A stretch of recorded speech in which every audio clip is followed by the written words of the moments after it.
School of science બામણમાં online અભ્યાસ રસાયણ વિજ્ઞાન લેસન 2 દ્રાવણમાં તમારું હાર્દિક સ્વાગત છે. સ્કૂલ દિવસે દિવસે પહેલાં ઝલક જોઈશું અને સૌથી પહેલાં જોરદાર રિઝલ્ટ વિશે તમે વિચારી શકો છો કે આપણા મજાનું રિઝલ્ટ અહીંયા તૈયાર છે. ઓકે, ત્યાર પછી આપણી સ્કૂલમાં ધાર્મિક કુમારને, મિત કુમારને, હિમાક્ષીને, ખુશીબેનને શું મળ્યા છે? સ્કોલરશિપ સર્ટિફિકેટો મળ્યા છે. અને એ જ રીતે આપણું આ ધોરણ 12નું પરિણામ તમે જોઈ શકો છો. તો એવી જ તમારા પાસે પણ અપેક્ષા સાથે આપણે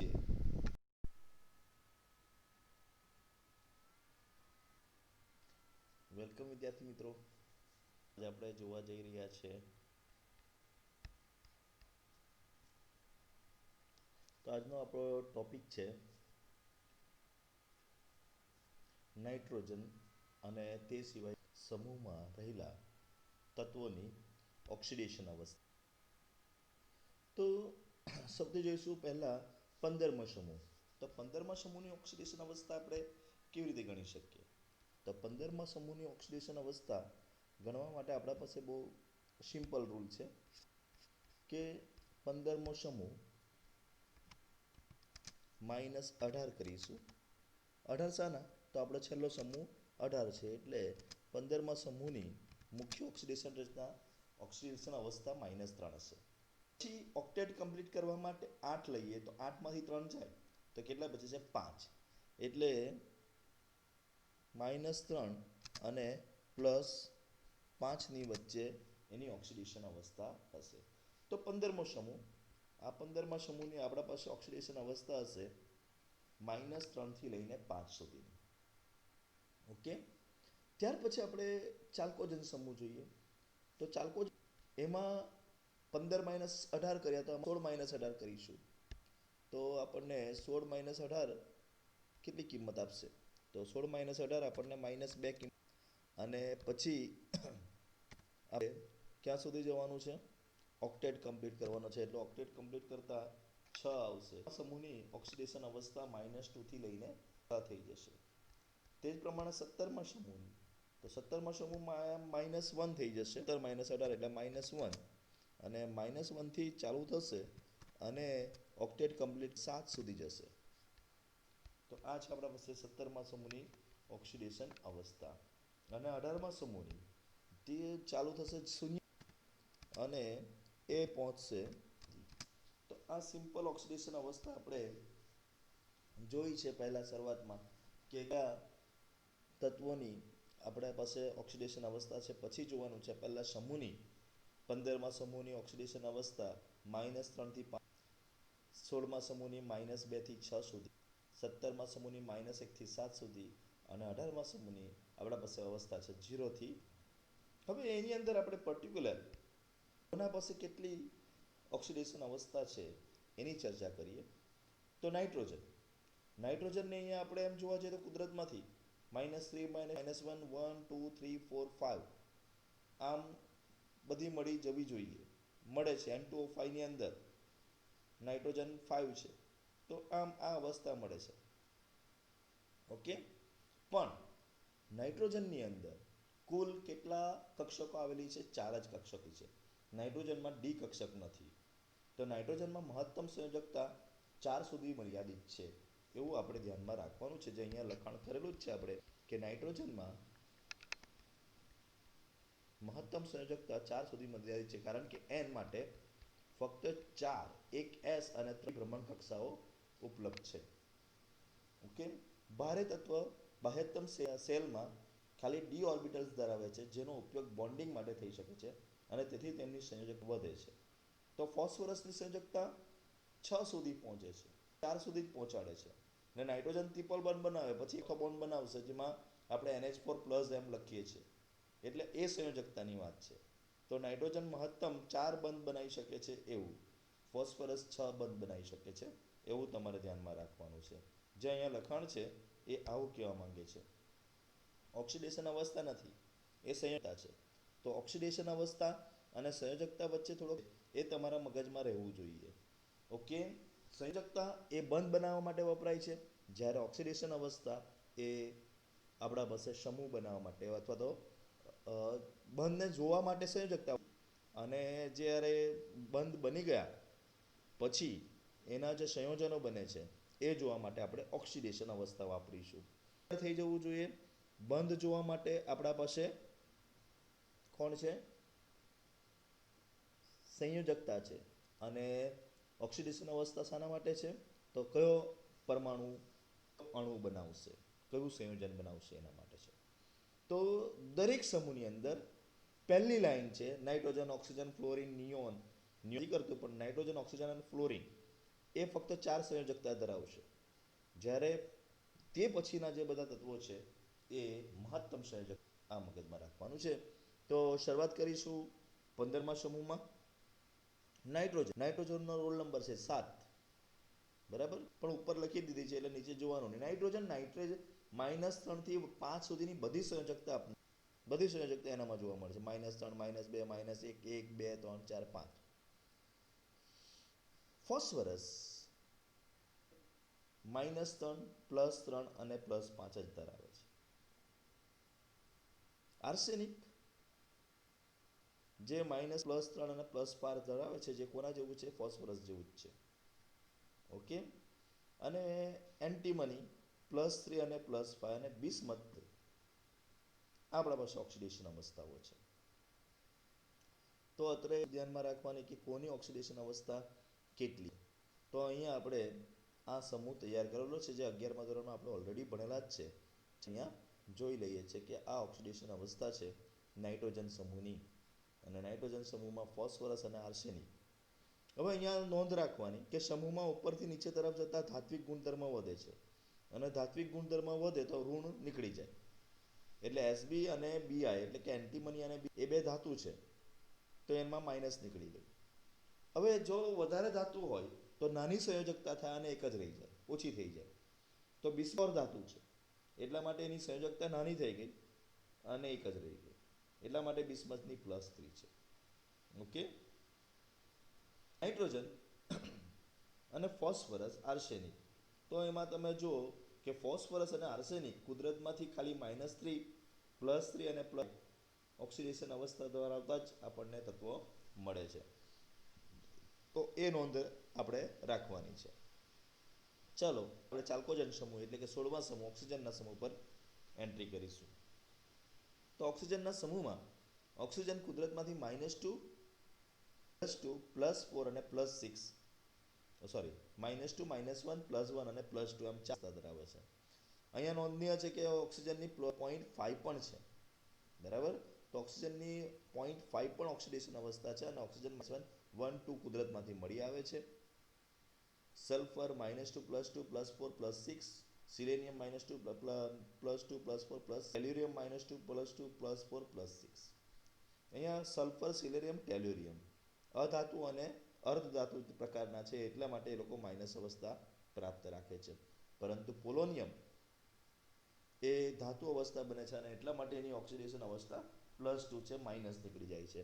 મેં કીધું હતું કે જ્યારે ઓક્સિડેશન અવસ્થા આપણે એ લોકોની ચર્ચા કરીશું ત્યારે એ ધાતુ જેમ બનશે તેમ એની ઓક્સિડેશન અવસ્થા નાની થશે, એટલે +2, +4 અવેલેબલ છે.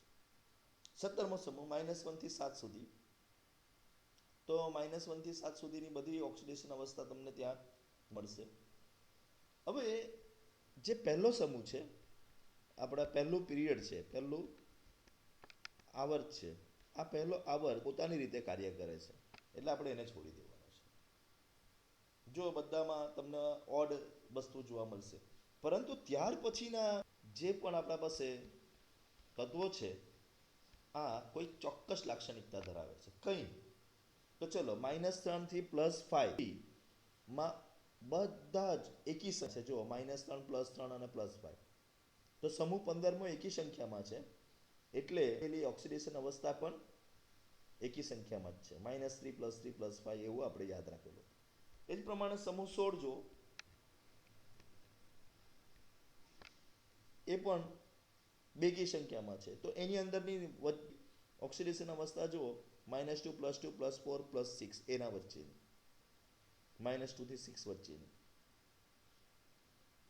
હેલોજન સમૂહ પાછો 17મો સમૂહ છે, ઓડ નંબર છે, એટલે કે એકી સંખ્યા છે. તો એકી સંખ્યાના અંદર -1 થી 7 ની અંદર એકી સંખ્યા કઈ કઈ આવે? -1 +1 +3 +5 +7. આ બધા જ અધાતુ તત્વો છે, બધા જ સરખી ઓક્સિડેશન અવસ્થા ધરાવે છે. કોને છોડીને? ખાલી ફ્લોરિનને છોડીને. તો ફ્લોરિન એવું તો શું કરે છે? તો ફ્લોરિન સૌથી વિદ્યુત ઋણ છે, અને સૌથી વધારે વિદ્યુત ઋણ હોવાના કારણે ફ્લોરિન ફક્ત -1 સંયોજકતા રાખે છે. આદર્શ વાયુમાં બેકી સંખ્યા છે, એટલે +2 +4 +6 અને +8 એ 0 થી 8 ની વચ્ચેની સંખ્યા છે, અને એ ઝેનોનમાં જોવા મળશે. તો આ રીતે આપણે આખા પી વિભાગના તત્વોની ઓક્સિડેશન અવસ્થા જાણી શકીએ છીએ.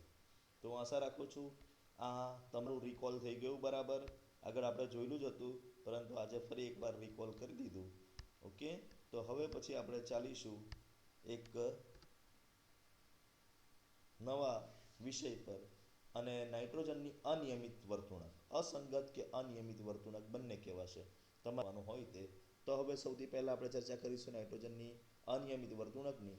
તો નાઇટ્રોજન તેના નાના કદ, ઉચ્ચ વિદ્યુત ઋણતા, ઉચ્ચ આયનીકરણ અને એસ કક્ષકના અભાવને લીધે, ડી કક્ષકના અભાવને લીધે આવશે અહીંયા. હા, એસ નહીં, અહીંયા આપણે સુધારી દઈશું. અહીંયા આપણા પાસે ડી કક્ષકના અભાવને લીધે.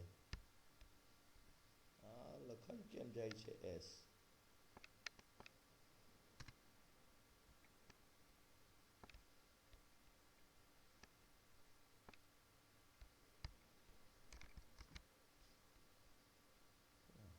બહુ લખવાનો બહુ ત્રાસ છે ખરેખર આમાં. આ ડી કક્ષકના અભાવને લીધે પછી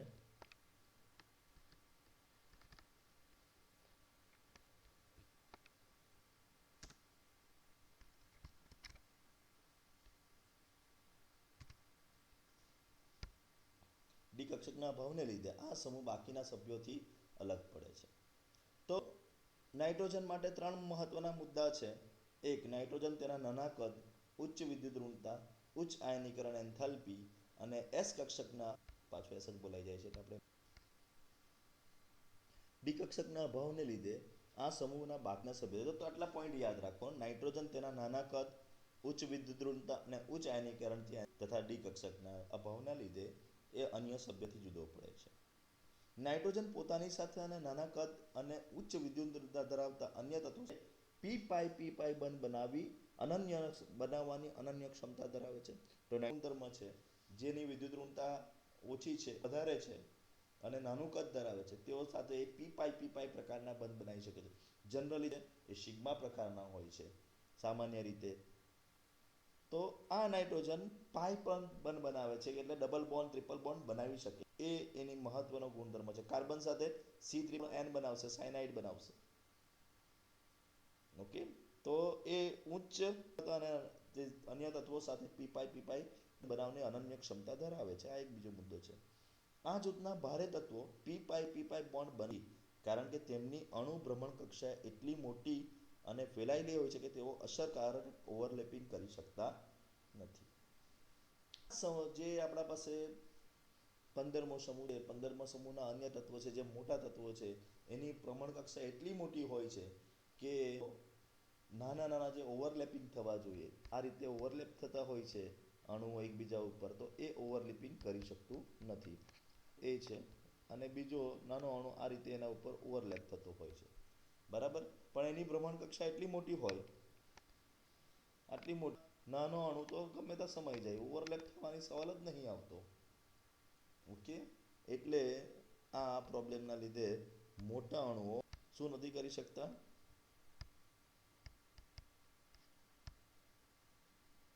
ભારે તત્વો પી પાઈ બોન્ડ બનાવી શકતા નથી. ઓકે, નાઇટ્રોજન બે પરમાણુ વચ્ચે ત્રિબંધ સાથે દ્વિઆણ્વીય અણુ તરીકે અસ્તિત્વમાં છે. તો નાઇટ્રોજન ટ્રિપલ બોન્ડ બનાવીને નાઇટ્રોજનના બે વચ્ચે દ્વિઆણ્વીય બંધ બનાવે છે. તેનાથી ઉલટું ફોસ્ફરસ, આર્સેનિક, એન્ટીમની છે પીડેસપી, AS અને SB, જ્યારે બિસ્મત એ મૂળભૂત સ્થિતિમાં ધાતુ હોવાના કારણે આવો કોઈ બિસ્મત વચ્ચે બંધ બનતો નથી. તો આ છે આપણા પાસે નાઇટ્રોજન કેમ પોતાના સમૂહમાં બીજા બધા કરતાં અસંગત વર્તણૂક ધરાવે છે, અનિયમિત વર્તણૂક ધરાવે છે, એની ચર્ચા કરી. હવે આપણે આગળ વધીશું. ઓક્સિજન તેના સમૂહમાં અસંગત વર્તણૂક ધરાવે છે. દરેક પહેલા તત્વો તેના સમૂહમાં બાકી બીજા કરતા તો પી બ્લોકના અન્ય સભ્યોની જેમ તેને કારણે તે બાકી સભ્યથી જુદું પડે છે. ઓક્સિજનનું જુદું પડવાનું કારણ પણ શું છે કે એ નાનું કદ ધરાવે છે અને ઉચ્ચ ઇલેક્ટ્રોનેગેટિવિટી છે. તેથી નાના કદ અને ઉચ્ચ ઇલેક્ટ્રોનેગેટિવિટીના પ્રભાવનું એક લાક્ષણિક ઉદાહરણ મજબૂત હાઇડ્રોજન બોન્ડિંગના હાજરી છે જોવા મળતું નથી. અને એટલા માટે પાણી H2S એ વાયુ છે. પાણીમાં હાઇડ્રોજન બંને H2Sમાં હાઇડ્રોજનની બંને હાજરી નથી, માટે તે તો આ મુદ્દો પણ આપણે ધ્યાનમાં રાખવાનો છે. ડી કક્ષકની ઓક્સિજન જેના કારણે તેની સંયોજકતા 4 છે, 6 છે. -1 અને -2 સિવાય અન્ય બે ભાગ્યે જૂથના અન્ય ઘટકો કુલ 6 સંયોજકતામાં તો ખૂબ જ નાનું લખવાનું છે કે બંધ બનાવી શકે છે અને શું કરી શકે છે, તો એ કહી શકો છો. ઓકે. અને હવે પછી વારો આવે છે આપણા પાસે ફ્લોરિન. ફ્લોરિન એ પણ એના સમૂહમાં અસંગત વર્તણૂક ધરાવે છે. ઓકે, એટલે કે અનિયમિત વર્તણૂક ધરાવે છે. તો ફ્લોરિન અનિયમિત વર્તણૂક કેવી છે?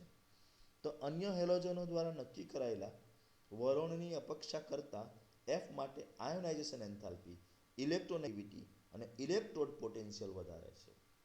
3 વસ્તુ ફ્લોરિનનું વધારે છે. તો નાનું છે જ, સાથે આયોનાઇઝેશન એન્થાલ્પી, ઇલેક્ટ્રોનેગેટિવિટી તો સૌથી વધારે છે અને ઇનિશિયલ પણ એનો વધારે છે. ઉપરાંત આયનીય અને સહસંયોજક ત્રિજ્યા, પછી મેલ્ટિંગ પોઈન્ટ એટલે ગલન બિંદુ, બંધન ઉર્જા અને ઇલેક્ટ્રોન ગેઇન એન્થાલ્પી, ઇલેક્ટ્રોન પ્રાપ્ત એન્થાલ્પી પણ ઘણી ઓછી છે.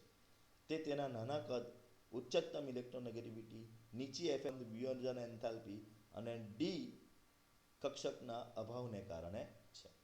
તો આ ડી કક્ષકના અભાવને કારણે મેલ્ટિંગ પોઈન્ટ અને બોઇલિંગ પોઈન્ટ, બંધન ઉર્જા અને ઇલેક્ટ્રોન ગેઇન એન્થાલ્પી પણ એની ઘણી ઊંચી છે. આ બધું થવાનું કારણ છે તેનું નાનું કદ, ઊંચી ઇલેક્ટ્રોનેગેટિવિટી અને જે એફએફ બંધની વિયોજન એન્થાલ્પી છે એ પણ ઓછી છે. આ બધું ડી કક્ષકના અભાવને લીધે થાય છે. તો આ મુદ્દો તમારે ધ્યાનમાં રાખવાનો છે. એફની પ્રતિક્રિયા ઉષ્માક્ષેપક છે. હવે એક્સ રાસાયણિક છે એફ, એ એફની રાસાયણિક એટલે ફ્લોરિનની રાસાયણિક ઉષ્માક્ષેપક છે. અન્ય તત્વો સાથે તેના દ્વારા બનાવેલા નાના નાના મજબૂત બંને ઓકે નાના નાના બંધ બનાવે છે અને એ બધા મજબૂત છે. એટલે જ્યારે એને તોડવામાં આવશે તો આપણી અપેક્ષા કરતાં વધારે ઉર્જા મળશે. તો અપેક્ષા કરતાં મળે એને આપણે ઉષ્માક્ષેપક પ્રક્રિયા કહીએ છીએ. બરાબર. તો તે ફક્ત એક જ ઓક્સો એસિડ બનાવે છે, જ્યારે અન્ય હેલો ઘણા ઓક્સો એસિડ બનાવે છે. મજબૂત એચ બંધના કારણે HF પ્રવાહી છે. બોઇલિંગ પોઈન્ટ જેનો 293 કેલ્વિન છે. તો હાઇડ્રોજન ફ્લોરાઇડ આપણે આગળ ચર્ચા કરી, પાણી પ્રવાહી છે અને H2S નથી. તે જ પ્રમાણે અહીંયા ખાલી ફક્ત HF જ પ્રવાહી છે. H બોન્ડની રચના HFની ઇલેક્ટ્રિવિટીના કારણે થાય છે, જ્યારે HCl, HI, HBr એ બધા પ્રવાહી નથી અને વાયુમય છે. તો ફ્લોરિનની આ સાથે અનિયમિત વર્તણૂક પતી ગઈ. તો આપણે સમૂહ 15માંથી નાઇટ્રોજન, સમૂહ 16માંથી ઓક્સિજન અને સમૂહ 17માંથી ફ્લોરિન વર્તણૂક કરે છે અને એની યાત્રા આપણે કરી લીધી છે. તો આ અલગથી બનાવેલા ટોપિકો તમને પરીક્ષા માટે મહત્વના થશે. હવે આપણે ચાલુ કરીશું રાસાયણિક ગુણધર્મો. સમૂહ 15ના રાસાયણિક ગુણધર્મો. સમૂહ 15 સૌથી પહેલા આપણે હાઇડ્રોજન સાથે પ્રતિક્રિયા કેવી આપશે એ આપણે જોઈશું. તો પહેલા તો કયા પ્રકારના બનાવશે? જો દરેક પ્રકાર આવશે તો આ પ્રકાર છે આપણા પાસે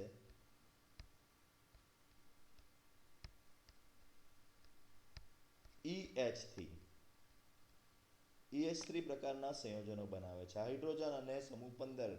હવે સમૂહ 15નામાં E કોણ છે? તો નાઇટ્રોજન, ફોસ્ફરસ, એન્ટીમની અને બિસ્મથ અથવા બિસ્મથ હોઈ શકે છે. તો નાપાસ સભી એ શબ્દ તમારે યાદ રાખવાનો છે E તરીકે.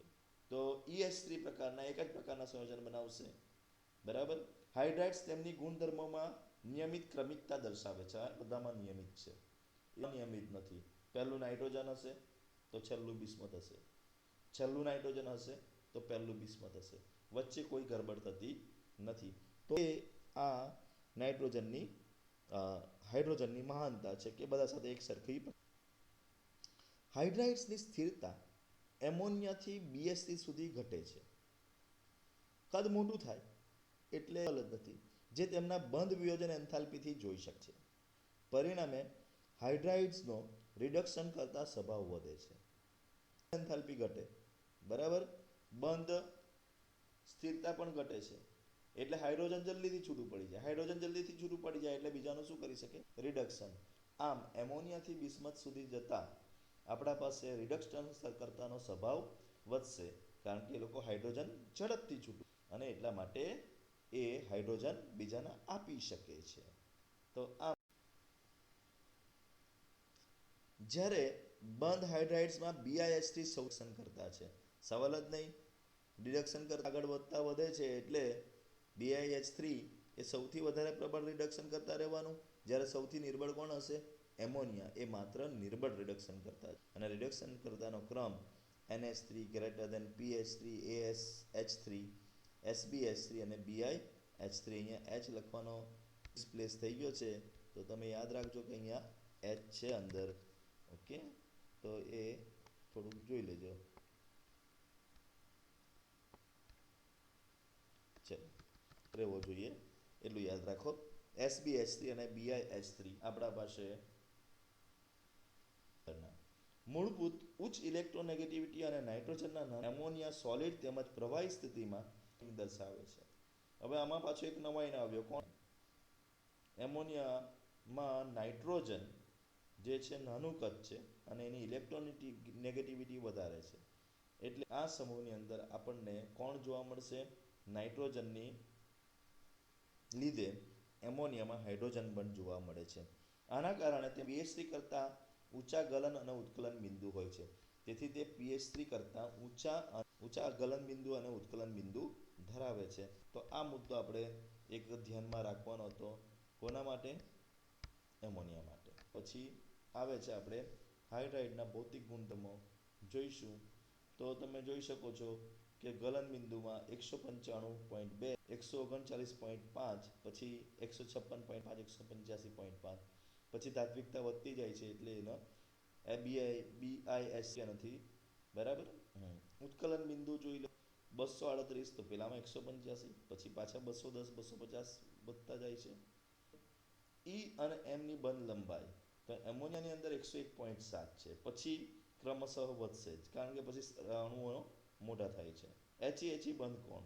તો એમોનિયામાં 107.8 છે, PH3માં 93.6 છે, ASH3માં 91.8 છે, SbH3માં 91.3, BiH3ની માહિતી આપવામાં આવેલી નથી.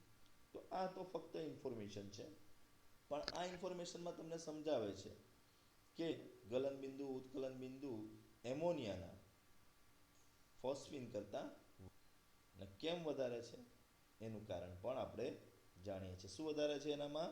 હાઇડ્રોજન બંધ ધરાવે છે એટલા માટે. તો હવે આપણે ઓક્સિજન અને ધાતુઓ પ્રતિક્રિયા. તો ઓક્સિજનની ધાતુઓ પ્રત્યેની પ્રતિક્રિયા હવે આપણે. તો બીજો ટોપિક છે આપણા પાસે હવે સમૂહ 15ની ઓક્સિજન અને ધાતુઓ પ્રત્યેની પ્રતિક્રિયા કેવી હોય છે. તો ઓક્સિજન સાથે પ્રક્રિયા કરીને 15મા સમૂહના તત્વો E2O3 અને E2O5 પ્રકારના ઓક્સાઇડો બનાવે છે. ઓક્સિડેશન સ્થિતિમાં ઓક્સાઇડ નીચી ઓક્સિડેશન અવસ્થા કરતાં વધુ એસિડિક છે, એટલે E2O5 એ E2O3 કરતાં વધારે એસિડિક છે. તત્વની ઊંચી ઓક્સિડેશન સ્થિતિમાં ઓક્સાઇડ નીચી ઓક્સિડેશન અવસ્થા કરતાં વધુ ઓક્સાઇડ એસિડિક છે. તો E2O3 કરતાં E2O5 એટલે પૂછાય એક્ઝામમાં N2O3 અને N2O5 પૈકી કોણ વધારે એસિડિક છે? તો N2O5, બરાબર. P2O3 અને P2O5 પૈકી કોણ વધારે એસિડિક છે? તો કે P2O5. તો આમાં ધ્યાનમાં રાખવાની છે કે એ લોકો નાના ઓક્સિડેશન અવસ્થા કરતાં મોટી ઓક્સિડેશન અવસ્થામાં એસિડિક છે. તેમની એસિડિકતા સમૂહમાં નીચે જતા ઘટે છે, એટલે પાછું એ પણ જોઈ શકાય કે સમૂહમાં નીચે જતા એસિડિકતામાં નાઇટ્રોજન અને ફોસ્ફરસના E2O3 પ્રકારના ઓક્સાઇડ સંપૂર્ણપણે એસિડિક છે. આર્સેનિક અને એન્ટીમેટી એન્ટીમની એમ્ફોટેરિક છે, ઉભયગુણી ધર્મ છે, એટલે એ બે આપણે અર્ધ ધાતુ તરીકે ગણી શકીએ. એસિડિક છે પેલા બે એટલે ધાતુ છે, અને બિસ્મથ ધાતુ છે એટલા માટે એના બેઝિક છે. તો આમાં બે બે ભાગ પડી ગયા છે, પહેલા બે, પછી બે અને છેલ્લું એક. તો આમ પહેલા બે આપણે ગણી શકીએ કે પહેલા બે એસિડિક છે, પછી એમ્ફોટેરિક છે એટલે કે ઉભયગુણી છે, અને છેલ્લું એક છે બેઝિક છે. ધાતુઓ સાથે પ્રક્રિયા. તો તત્વો તેમની દ્વિઅંગી સંયોજનોમાં 3 ઓક્સિડેશન અવસ્થા ધરાવે છે. ઓકે, જેમ કે Ca3N2 એટલે નાઇટ્રોજનની 3 બનાવે, Ca3P2 ફોસ્ફરસ પણ 3, આર્સેનિક 3, Zn3 બધા સાથે લાગેલા છે 3, એટલે બિસ્મથ પણ +3 ઓક્સિડેશન અવસ્થા ધરાવીને આગળ વધે છે. તો તમારે આ યાદ રાખવાનું કે એ લોકો -3 ઓક્સિડેશન અવસ્થા ધરાવે છે અથવા તો +3 ઓક્સિડેશન અવસ્થા ધરાવે છે. ઓક્સિડેશન અવસ્થા સંયોજકતા અલગ છે, સંયોજકતા અર્ધાન ઋણ હોઈ શકે છે. ઓક્સિડેશન અવસ્થા +3 છે. ઓકે, તો આ છે આપણા પાસે વાત. તો આ તત્વો ધારો કરે છે એ આપણે ધ્યાનમાં રાખવાનું છે. ત્યાર પછી આવશે હેલોજન પ્રત્યે પ્રતિક્રિયા. તો હેલોજન સાથે પ્રક્રિયા કરીને નાઇટ્રોજન સમૂહ EX3 અને EX5 પ્રકારના નાઇટ્રોજન પેન્ટાહેલાઇડનું નિર્માણ તત્વો બનાવે છે. EX3 અને EX5 તેમાં નાઇટ્રોજન પેન્ટાહેલાઇડનું નિર્માણ કરતું નથી, કારણ ડી કક્ષકનો અભાવ છે. ઓકે, એટલા માટે એ નહીં કરી શકતું. ઓકે, હેલાઇડ્સ ટ્રાયહેલાઇડ કરતાં વધુ સંયોજક છે. પહેલામાં એસિડિક હતા ઓક્સિજનના કેસમાં, આલોકના કેસમાં તમારે યાદ રાખવાનું છે કે એસિડ. તો પેન્ટાહેલાઇડ્સ ટ્રાયહેલાઇડ્સ કરતાં વધુ સહસંયોજક છે, કારણ કે પેન્ટાહેલાઇડ્સમાં +5 ઓક્સિડેશન અવસ્થા છે, જ્યારે એમાં કિસ્સામાં 3 ઓક્સિડેશન અવસ્થા છે. અને વ્યક્ત છે કે +5 ઓક્સિડેશન અવસ્થા +3 ઓક્સિડેશન અવસ્થા કરતાં વધુ ધ્રુવીયકરણ શક્તિ ધરાવે. તો ઓક્સિડેશન અવસ્થા જેમ મોટી હોય તેમ ધ્રુવીયકરણ શક્તિ પણ વધારે હોય, અને તેના કારણે જે +5 ઓક્સિડેશન અવસ્થા ધરાવતા સંયોજક છે એ વધારે સહસંયોજક છે, એવું તમારે. નાઇટ્રોજનના કિસ્સામાં ફક્ત NF3 સ્થિર હોવાનું જાણવા મળે છે. ઓકે, નાઇટ્રો સિવાયના તત્વોના તમામ ટ્રાયહાઇડ્રાઇડ્સ થાય છે, પણ નાઇટ્રોજનનો ખાલી એક જ ટ્રાયહાઇડ્રાઇડ આપણને ખબર છે, અને તે કોણ છે? NF3 સિવાયના તમામ ટ્રાયહેલાઇડ સહસંયોજકો છે. તો અને ટ્રાયહેલાઇડ બરાબર, તો પેન્ટાહેલાઇડ વધારે સહસંયોજક, ટ્રાયહેલાઇડમાં ઓછા સહસંયોજક છે, પણ તેમાં ખાલી એક જ આયનિક, બાકીના બધા જ હેલાઇડો યાદ રાખી લેવાની. આવી જ ઇન્ફોર્મેશન એક્ઝામમાં પછી પૂછું કે આપણે નાઇટ્રોજન 15મા સમૂહના હાઇડ્રોજન સાથે જોઈ, ધાતુ સાથે પ્રક્રિયા જોઈ, ઓક્સિજન સાથે જોઈ, અને જોવા જઈ રહ્યા છે 16મા સમૂહની રાસાયણિક પ્રક્રિયાઓ. તો પ્રક્રિયાઓ પહેલી આપણે હાઇડ્રોજન સાથે જોઈશું. હાઇડ્રાઇડ બનાવે છે. હવે આમાં શું છે એટલે H2O, H2E પ્રકારના સીટેપો, ઓક્સિજન, સલ્ફર, સિલેનિયમ, ટેલ્યુરિયમ અને છે.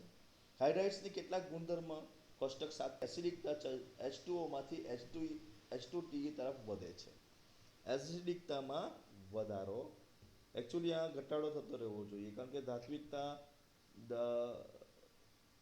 હા પણ આ તો પેલા છે ને હાઇડ્રોજન છે, એટલે એસિડિકતામાં એટલે તે એસિડિકતામાં વધારો થાય છે.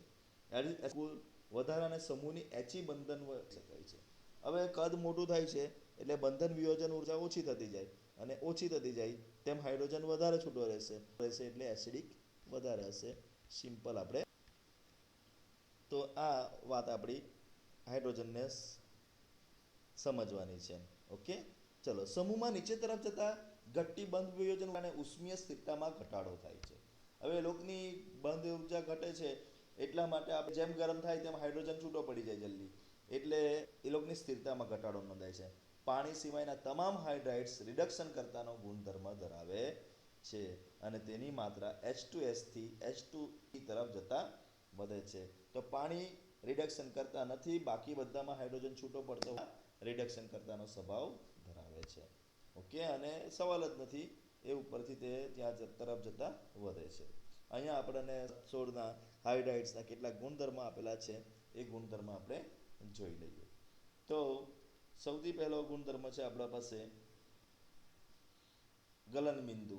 તો H2O નું ગલનબિંદુ 273, ઉત્કલન બિંદુ 373, HE અંતર 96 pm, HEH ખૂણો 104 છે, જે એની બંધન ઉર્જા છે -286 છે, અને જે હા ના પેલી એની બી છે 286 છે બરાબર, ફોર્મેશન ઓફ એન્થાલ્પી, અને ડિસોસિએશન એન્થાલ્પી 463 છે. વિયોજન અચળાંક આ પ્રમાણે છે. તો અહીંયા તમે જોઈ શકો છો, આમાં આ બંધ વિયોજન ઉર્જા જુઓ ક્રમશઃ ઘટી જ જાય છે. 463, 347, 216, 238. એટલા માટે સૌથી વધારે પ્રબળ રિડક્શન કરતા કોણ હોય? તો પ્રબળ રિડક્શન કરતા 208 વાળું આ હશે. આ પ્રબળ રિડક્શન કરતા હશે. એ જ પ્રમાણે એસિડિકતા પણ તમે જોતા જાઓ તો એસિડિકતામાં વિયોજન અચળાંક આપણા પાસે -16 છે, એટલે તટસ્થ છે. આ થોડુંક એસિડિક બની ગયું. તો આ રીતે આપણા પાસે એસિડિકતા પણ શોધી શકાય છે. તો આશા રાખું તમને આ હાઇડ્રાઇડ્સના ગુણધર્મ ખબર પડી ગયા. ચાલો તો હવે આપણે ઓક્સિજન સાથે પ્રક્રિયા જોઈશું. તો ઓક્સિજન સાથેની પ્રતિક્રિયા, આ બધા EO2 અને EO3 પ્રકારના ઓક્સાઇડ બનાવે છે, જ્યાં E બરાબર S, Se, Te અથવા PO. ઓઝોન O3 અને સલ્ફર ડાયોક્સાઇડ SO2 વાયુઓ છે. ઓઝોન અને સલ્ફર ડાયોક્સાઇડ બે વાયુઓ છે, જ્યારે સિલિનિયમ ડાયોક્સાઇડ એક ઘાત છે. તો આપણે આ સમજવાનું છે કે ઓક્સિજન સાથેની પ્રતિક્રિયાની અંદર જો અગર ચર્ચા કરીએ તો EO2 અને EO3 પ્રકારના ઓક્સાઇડો બનાવે છે, જ્યાં E બરાબર સલ્ફર, સિલિનિયમ અને ટેલ્યુરિયમ અથવા પોલોનિયમ છે. ઓઝોન અને સલ્ફર એ બે વાયુમય છે, ત્યારે સિલિનિયમના ડાયોક્સાઇડ એ તમારા પાસે ઘન પદાર્થ છે. રિડક્શન કરતા તરીકેના ગુણધર્મ SO2 થી TiO તરફ જતા ઘટે છે. હવે આની અંદર ઇન્ટરેસ્ટિંગ છે, કેટલાક ઓક્સિડેશન કેટલાક રિડક્શન કરતા છે. તમે જોઈ શકો કે SO2 થી TiO2 તરફ જતા રિડક્શન કરતાનો ગુણધર્મ ઘટે છે. એટલા માટે SiS કરતા છે, જ્યારે TiO2 એ ઓક્સિડેશન કરતા છે. SO2 રિડક્શન કરતા છે તો TiO2 ઓક્સિડેશન કરતા છે. તો સલ્ફર સાથે ઓક્સિજનના પ્રબળ બંધ છે. TiO માં ઓક્સિજન લૂઝ પેક છે, એટલે ઓક્સિજન બીજાને મળી જશે. એટલા માટે એ શું બને છે, જ્યારે SO2 બીજા એક ઓક્સિજનને સમાવીને SO3 બની જાય છે, એટલે રિડક્શન કરતા છે. ઓકે, પ્રકાર ઉપરાંત સલ્ફર, સેલેનિયમ અને ટેલ્યુરિયમના UO3, SO3, SeO3 અને T પ્રકૃતિના હોય છે. તો EO2 અને EO3 એસિડિક છે. હવે હેલોજન પ્રત્યે પ્રતિક્રિયા આપણે તો સમૂહ નંબર 16 હેલોજન સાથે હવે આપણે ચર્ચા કરીશું. તો એ 3 પ્રકાર બનાવે છે, EX6, EX. હેલોજન પ્રત્યે પ્રતિક્રિયા 16મા સમૂહની આ પ્રકારની છે. E એ સમૂહનું 16મા સમૂહનું કોઈ તત્વ છે, અને X. હવે આપણે જાણીએ છીએ કે X ની સ્થિરતામાં, કારણ કે પ્રબળ છે, નાનું કદ છે અને ખૂબ જ તીવ્ર એના પાસે એ વિદ્યુત ઋણતા છે. Cl-, Br- અને I ના ક્રમમાં ઘટાડો થાય છે. આ રીતે એની સ્થાયીતા હોય છે હંમેશા. મોટા ભાગે સ્થાને આ જ ક્રમમાં જોવા મળશે. કોઈ પણ સંયોજનની અંદર F પહેલો હશે, Cl બીજો હશે, Br હશે અને I હશે. આ જ સ્થાયીતાનો. ચલો, હેલાઇડ્સમાંથી હેક્ઝાફ્લોરાઇડ એકમાત્ર સ્થાયી છે. હવે હેલાઇડ્સ જોઈએ આપણે તો EX6 પ્રકારના બનાવે છે. એમાં કીધું ખાલી એક જ સ્થાયી છે એમાં, અને એ સ્થાયી કોણ છે? તો EF6, એટલે કે ફ્લોરાઇડનો હેક્ઝાફ્લોરાઇડ સ્થાયી છે. ઓકે, બધા હેક્ઝાફ્લોરાઇડ્સ પ્રકૃતિમાં વાયુમય હોય છે, અને તે બધા જ વાયુમય હોય છે. તેઓ અષ્ટફલકીય બંધારણ ધરાવે છે. SF6 અવકાશીય કારણસર અપવાદ રૂપે સ્થિર છે. હવે SF6 એ સ્થિર છે.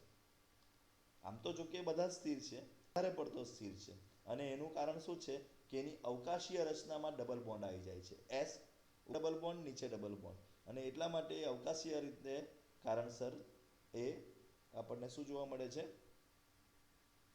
સ્થાયી જોવા મળે છે. આ ફ્લોરાઇડમાં sp3d સંકરણ જોવા મળે છે, અને ત્રિકોણાત્મક એટલે કે ત્રિકોણીય દ્વિપિરામિડલ રચના તમને જોવા મળશે. તો ત્રિકોણીય દ્વિપિરામિડલ રચના આની અંદર તમને જોવા મળે છે, જેમાં એક અબંધકારક ઇલેક્ટ્રોન યુગ્મ દ્વારા એક નિરક્ષીય સ્થાન રોકાયેલો હોય છે, અક્ષ વગરનો. નિરક્ષીય મીન્સ અક્ષ પર ન હોય એવો સ્થાન એમાં રોકાયેલો હોય છે.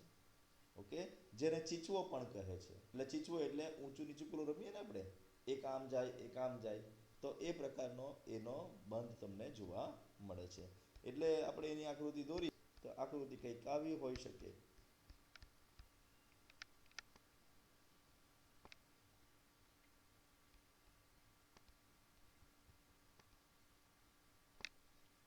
બરાબર, તો આ આપણને આ પ્રકારની આકૃતિ તમને જોવા મળશે, જેને ચીચવા પ્રકારની કહીએ છીએ. ચલો આગળ ચાલીએ. સંકરણ છે sp3 સંકરણ છે, યાદ રાખજો, જેમાં એક અબાણુ યુગ્મ દ્વારા એક નિરક્ષીય સ્થાન રોકાયેલો હોય છે, જે ચીચવો પણ કહે છે. ઓક્સિજન સિવાયના બધા ડાયબ્રોમાઇડ્સ બનાવે છે. ઓક્સિજન ડાયફ્લોરાઇડ નથી બનાવતું, OF2 બને છે, તે સિવાય બીજું કંઈ નહીં બનતું. ઓકે, ડાયબ્રોમાઇડ બનાવે છે. આ ડાયહેલાઇડ્સ sp3 સંકરણ દ્વારા રચાય છે અને તેનું બંધારણ સમચતુષ્ફલકીય છે. ઓકે, અને મોનોહેલાઇડ્સ દ્વિઆણ્વીય છે. તો કેટલાક મોનોહેલાઇડ્સ પણ બનાવે છે. તો EX6, EX4 અને EX2 પ્રકારના સમૂહના તત્વો સંયોજનો બનાવી શકે છે. તો આ આપણું એક ટર્નિંગ પોઈન્ટ છે. ઓકે, હવે આપણે જોઈશું રાસાયણિક ગુણધર્મ જૂથ 17ના, એટલે કે સમૂહ. તો સમૂહ 17ના રાસાયણિક ગુણધર્મોમાં સૌ પહેલા આપણે ચર્ચા કરીશું હાઇડ્રોજન પ્રત્યે પ્રતિક્રિયાત્મકતા. તો સાથે પ્રક્રિયા કરીને હાઇડ્રોજન HX પ્રકારના સંયોજન બનાવે છે, પરંતુ હાઇડ્રોજન પ્રત્યેનો લગાવ ફ્લોરિનથી આયોડિન તરફ જતા છે. એટલે HF વધારે સ્થાયી છે અને HCl HI ઓછો સ્થાયી છે. ટૂંકમાં આ કહેવા માંગે છે. હાઇડ્રોજન હેલાઇડ સંયોજનો પાણીમાં ઓગળી હાઇડ્રોજન બનાવે છે. આ બધા એસિડિક છે. હાઇડ્રોજન હેલાઇડના કેટલાક ગુણધર્મ ટેબલમાં આપ્યા છે. આ એસિડની એસિડિક પ્રબળતાનો ક્રમ નીચે પ્રમાણે છે. આયોડિન સાથે પ્રબળ બંધ બનતો નથી, એટલે હાઇડ્રોજન જલ્દી છૂટું પડશે, એટલે HI વધારે એસિડિક છે, જ્યારે સ્થાયીતામાં H વધારે છે. આ તો સિમ્પલ છે, બધાને આવડે જ છે. ઓકે, ચલો હવે એના કેટલાક ગુણધર્મ આપણે જોવાના છે. તો એના કેટલાક ગુણધર્મ આપણા પાસે આવા છે. ગુણધર્મમાં સૌથી પહેલા મેલ્ટિંગ પોઈન્ટ આપણે જોઈશું, એટલે કે ગલન બિંદુ 190 છે અને HI નું 222 છે. એટલે HF જલ્દી ઝડપથી પીગળી જાય છે. પણ HCl જુઓ 119 છે. બોઇલિંગ પોઈન્ટ 293 છે, પેલું 189 છે. તો એમાં તમને ગરબડ લાગે છે, બરાબર. HCl HI માં બધું વધી જાય છે. બંધ લંબાઈ 91.7 છે, 127 બરાબર રેન્જમાં છે. જે આપણા પાસે એ લોકોનું ફોર્મેશન એન્થાલ્પી છે 1574, 432 ઓછી. ઓકે, અને pK નું મૂલ્ય જો HF નું તો પોઝિટિવ વેલ્યુ છે અને એટલા માટે HF ઓછો એસિડિક છે, સૌથી વધારે એસિડિક છે. તો આ છે આ પાસે એના ગુણધર્મો. કોના? હાઇડ્રોજન હેલાઇડના. હવે ઓક્સિજન પ્રત્યે પ્રતિક્રિયા. તો હેલોજન્સ ઓક્સિજન સાથે ઘણા ઓક્સાઇડ બનાવે છે, પરંતુ તેમાંથી મોટાભાગના અસ્થાયી હોય છે. F2 ઓક્સાઇડ સંયોજનો OF2 અને O2F2 બનાવે છે. તો આ પણ એક ઇન્ટરેસ્ટિંગ વાત છે કે ઓક્સિજન જે ઓક્સાઇડ બનાવે છે એ ફ્લોરિન સાથે બે પ્રકારના છે, O2F2 અને OF2. પણ અહીંયા નવાઈની વાત છે, આમાં ઓક્સિજન ધન હશે અને ફ્લોરિન ઋણ હશે. યાદ રાખજો, ઓક્સિજન ધન હશે અને ફ્લોરિન. જો કે ફક્ત OF2 298 કેલ્વિન તાપમાને ઉષ્મીય રીતે સ્થાયી છે. આ ઓક્સાઇડો સંયોજનમાં આવશ્યક રૂપે ઓક્સિજન ફ્લોરાઇડ્સ છે, કારણ કે ઓક્સિજન ફ્લોરિનની ઊંચી ઇલેક્ટ્રોનેગેટિવિટીને કારણે ઓક્સિજન ધન હશે અને ફ્લોરિન ઋણ હશે. બંને મજબૂત ફ્લોરિનેટિક. O2F2 પ્લુટેનિયમનું PuF6 માં ઓક્સિડેશન કરે છે અને આ પ્રક્રિયાનો ઉપયોગ શક્તિહીન ન્યુક્લિયર બળતણથી PuF6 તરીકે પ્લુટોનિયમને દૂર કરવામાં આવે છે. તો પ્લુટોનિયમને આપણે કોનો ઉપયોગ કરી શકીએ છીએ? આ O2F2 નો. O2F2 એ PuF6માં પ્લુટોનિયમને તૈયાર કરશે અને બળી શકતું નથી અને બળતું નથી, એટલે એ ન્યુક્લિયર પ્રક્રિયા થઈ જાય અને આપણે પછી એમાંથી પ્લુટોનિયમ કાઢી શકીએ છીએ. કેટલી મજાની વાત છે. ક્લોરીન, બ્રોમિન અને ઓક્સાઇડ બનાવે છે, જેમાં આ હેલોજન્સ નું ઓક્સિડેશન અવસ્થા +1 થી +7 સુધીની હોય છે. તો ક્લોરીન, બ્રોમિન અને આયોડિન જે ઓક્સાઇડ બનાવે છે એ બધામાં બધા જ જાતના મળશે. બરાબર. ગતિકી અને થર્મોડાયનેમિક પરિબળથી સંયોજનથી દ્વારા રચિત ઓક્સાઇડ સામાન્ય રીતે સ્થાયીતાનો ક્રમ આ પ્રમાણે છે. આઈના ઓક્સાઇડ સૌથી સ્થાયી છે, ક્લોરીનના પછી અને બ્રોમિનના પછી. તો ક્લોરીન એની ઇલેક્ટ્રોન પ્રાપ્ત એન્થાલ્પી વધારે હોવાના કારણે એ બ્રોમિન કરતાં આગળ નીકળી જાય છે. તો આ પદ્ધતિ યાદ રાખવાની છે. ઓકે. હેલોજન ઓક્સાઇડનો ઉપયોગો. તો આયોડિનના ઓક્સાઇડની સ્થાયીતાનું કારણ આયોડિન અને ઓક્સિજન વચ્ચે વધુ ધ્રુવીયતા છે. તો આયોડિન અને ઓક્સિજન વચ્ચે ધ્રુવણીયતા છે. સીએલના કિસ્સામાં ડી ઓર્બિટલની ઉપલબ્ધતાને કારણે સીએલ અને ઓ વચ્ચે બહુબંધ બને છે. તેનાથી સ્થિરતામાં વધારો થાય છે. બંને લાક્ષણિકતાનો અભાવ છે, તેથી બિયારના ઓક્સાઇડની સ્થિરતા ઓછામાં ઓછી છે. તો આ કારણ પૂછાશે જ. કરી મૂકો. કેમ ક્લોરીન, બ્રોમિન અને આયોડિનમાં તેમની ઓક્સાઇડનો સ્થિરતાનો ક્રમ I greater than Br છે. તો આયોડિન ઓક્સાઇડની સ્થાયીતાનું કારણ આયોડિન અને ઓક્સિજન વચ્ચે ધ્રુવણીયતા છે.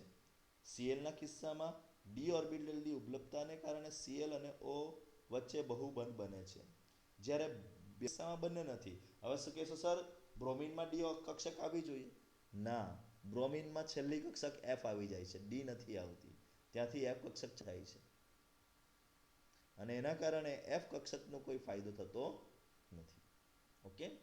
હેલોજનને સંયોજનના ઉચ્ચતર ઓક્સાઇડનું વલણ નિમ્નતર ઓક્સાઇડ સંયોજન કરતાં વધુ સ્થિર હોય છે. ઊંચા ઓક્સાઇડો નીચા વધુ સ્થિર હોય છે.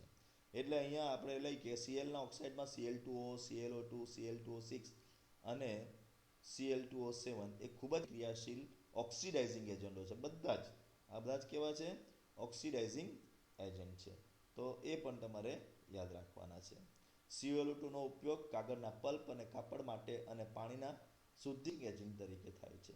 તો આ આપણે હેલોજન ઓક્સાઇડનો ઉપયોગ પહેલો જોયો કે Cl2 નો ઉપયોગ બ્લીચિંગ એજન્ટ તરીકે કાગળ, પલ્પ અને માં થાય છે. પાણીના શુદ્ધિકરણ માટે પણ થાય છે. Okay. Bromine oxide Br2O, BrO2 અને BrO3 ઓછા સ્થાયી હેલોજન ઓક્સાઇડ અને તે ફક્ત નીચા તાપમાન અસ્તિત્વ ધરાવે છે. તેઓ શક્તિશાળી ઓક્સિડાઇઝિંગ એજન્ટ છે. જલ્દી તૂટી જાય છે, એટલે ઓક્સિડાઇઝિંગ એજન્ટ તરીકે લોકો કામ કરે છે. આયોડિનના I2O4, I2O5 અને I2O7 અદ્રાવ્ય ઘન પદાર્થો છે અને ગરમી આપતા વિઘટન પામે છે. I2O5 એ પ્રબળ ઓક્સિડાઇઝિંગ એજન્ટ છે અને તેનો ઉપયોગ કાર્બન મોનોક્સાઇડના માપનમાં કરવામાં આવે છે. તો MCQ માટે યાદ રાખજો, કાર્બન મોનોક્સાઇડના માપન માટે કયો ઓક્સાઇડ વપરાય છે? તો કાર્બન મોનોક્સાઇડના માપન માટે નીચે પૈકી I2O5 વપરાય છે. તો આ હેલોજન ઓક્સાઇડ આપણે હવે હેલોજનની ધાતુ પ્રત્યેની પ્રતિક્રિયા. તો હેલોજન્સ ધાતુઓ સાથે પ્રતિક્રિયા આપે છે અને ધાતુના હેલાઇડ સિમ્પલ છે. ઉદાહરણ તરીકે બ્રોમિન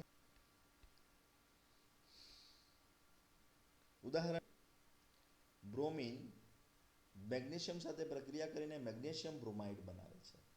હવે આ હેલાઇડના જે ક્રમ છે સવાલ જ નથી. MF, MCl, Br, Mi, જ્યાં M એ એક સંયોજન ધાતુ છે. આ લોકોનો સ્થાયીતાનો ક્રમ છે. જો ધાતુ એક કરતાં વધારે ઓક્સિડેશન અવસ્થાનું પ્રદર્શન કરે છે તો ઊંચી ઓક્સિડેશન અવસ્થા ધરાવતા સંયોજનો ઓક્સિડેશન અવસ્થા કરતાં વધુ સંયોજક છે.